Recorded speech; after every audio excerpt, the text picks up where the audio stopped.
ধুবুৰী আৰু কোকৰাঝাৰ জিলাৰ সংযোগী মূল পথছোৱাৰ মাজতে যি এখন বজাৰ আছে বৰজান বজাৰ আৰু বৰজান বজাৰৰ যি কদৰ্য ৰূপ, সেই কদৰ্য ৰূপ মই প্ৰথমতে দেখুৱাই ল'ব বিচাৰিছোঁ। ইয়াৰ আপোনালোকে চাইছে বজাৰৰ মাজেৰে যি মূল পথছোৱা গৈছে আৰু এই পথছোৱা হ'ল আপোনাৰ ৰূপসী এয়াৰপোৰ্টৰ লগত সংযোগ এখন পথ। বাহিৰৰ পৰা বিভিন্ন বহু মানুহ ইয়াতে এই পথেৰে অহা যোৱা কৰে, কিন্তু এই পথছোৱাৰ যি কদৰ্য ৰূপ, এই কদৰ্য ৰূপ নিশ্চয় আপোনালোকে চাইছে। ইমান প্ৰয়োজনীয় এটা পথ, মূল পথ, এই পথছোৱাৰ যি অৱস্থা, কিন্তু কোনো ধৰণৰ জনপ্ৰতিনিধিয়ে ইমান দিনে দীৰ্ঘদিনে কোনো ধৰণৰ গুৰুত্ব প্ৰদান কৰা নাছিলে। পূৰ্বতে এই অঞ্চলখন আছিলে গোসাইগাঁও বিধানসভা সমষ্টিৰ অধীনত, বৰ্তমান গৌৰীপুৰ বিধানসভা সমষ্টিৰ অধীনত আছে আৰু গৌৰীপুৰ বিধানসভা সমষ্টিত দুজনকৈ যি MLA এইবুলি প্ৰাৰ্থিত্ব লৈছে, এজন কংগ্ৰেছৰ পৰা, এজন UDFৰ পৰা, শোভন আলী সৰকাৰ কংগ্ৰেছৰ পৰা আৰু UDFৰ পৰা নিজানুৰ ৰহমান। কিন্তু এই জনপ্ৰতিনিধিসকলেও কিন্তু এই অঞ্চলখনৰ প্ৰতি কোনো ধৰণৰ গুৰুত্ব প্ৰদান কৰা নাই বুলি অভিযোগ উত্থাপন হৈছে। ইতিমধ্যে দেখা গৈছে বজাৰৰ বহু মানুহ ওলাই আহিছে এই পথছোৱা যাতে মেৰামতি হয় বা নিৰ্বাচনৰ পূৰ্বে যাতে এই যিসকল জনপ্ৰতিনিধিয়ে বা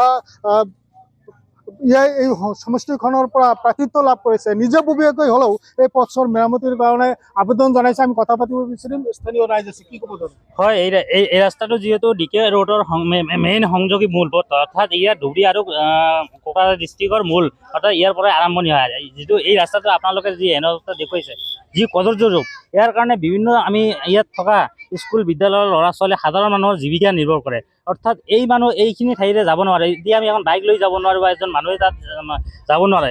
সেইকাৰণে আমি গতিকে যিমানগৰাকী মানে প্ৰাৰ্থী ইয়াৰ পৰা লৈছে, প্ৰাৰ্থিত্ব লৈছে, আমি প্ৰতিগৰাকী প্ৰাৰ্থিত্ব লৈ এইখিনিয়ে কাটৰ আহ্বান জনাইছোঁ যে এইখিনি অৱস্থা থকা ৰাস্তা, অৰ্থাৎ কদৰ্য থকা ৰাস্তাখিনি অতি সোনকালে মেৰামতি কৰি দিব বুলি আমি আহ্বান জনাইছোঁ বা ৰিকুৱেষ্ট কৰিছোঁ। কি ক'ব আপুনি? হয়, এইখিনি ৰাস্তা আমাৰ DK road, Dhubri to Kachugaon road. Dhubri আৰু কচুগাঁৱৰ মাজত আমাৰ এইখন বজাৰত যি ৰাস্তাটো আছে, এই ৰাস্তাটোৱে আকৌ ৰূপসী এয়াৰপোৰ্টলৈ সংযুক্ত হৈ আছে। এই ৰাস্তাৰ মাজেৰে আমাৰ ষ্টুডেণ্টবিলাক এই ৰাস্তাৰে অহা যোৱা কৰে। বৰষুণৰ দিনত বহুত অসুবিধাৰ সন্মুখীন হ'ব লগা হয়। আৰু মূলকৈ এটা কথা, আমাৰ যিহেতু এইখন অঞ্চলৰ পৰা হস্পিটেল বহুত দূৰত হয়, কোকৰাঝাৰ ইফালে আৰু ইফালে ধুবুৰী মেডিকেল কলেজ। যেতিয়া প্ৰেগনেঞ্চি ৰোগীবিলাক এইখন ৰাস্তাৰে অহা যোৱা কৰে, তেতিয়া এনেকুৱা অৱস্থা হয় যেনে মৃত্যুৰ লগত যুঁজিব লগা হয়। আৰু আমাৰ এইখন অঞ্চলৰ যিবিলাক মানুহ আছে, আজি এই মূল্যৱান ভোটবিলাক যে দি আছে, এইখিনি ভোট দিবলৈ যাওঁতেই অসুবিধা ফেচ কৰিব লগা হয়। চৰকাৰৰ কি আমালোকৰ ভোটৰ কি দৰকাৰ নাই নেকি? যদি দৰকাৰ নাই তেনেহ'লে নবনালেও হ'ব, আৰু যদি দৰকাৰ আছে তেনেহ'লে আমাৰ এইখন ৰাস্তা বনাই দিবই লাগিব।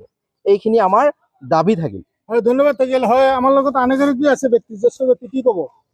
আমি আৰু কোৱাৰ আৰু একো নাই, যিহেতু আমাৰ আগতে দুজনীয়ে ক'লে, সেই কথাখিনিৰ ভিত্তি কৰি আমিও কৈ আছোঁ, এই ৰাস্তাটো অতি সোনকালে বনাই দিব লাগে। আমাৰ সেইটোৱে দাবী, আমাৰ আৰু একো দাবী নাই।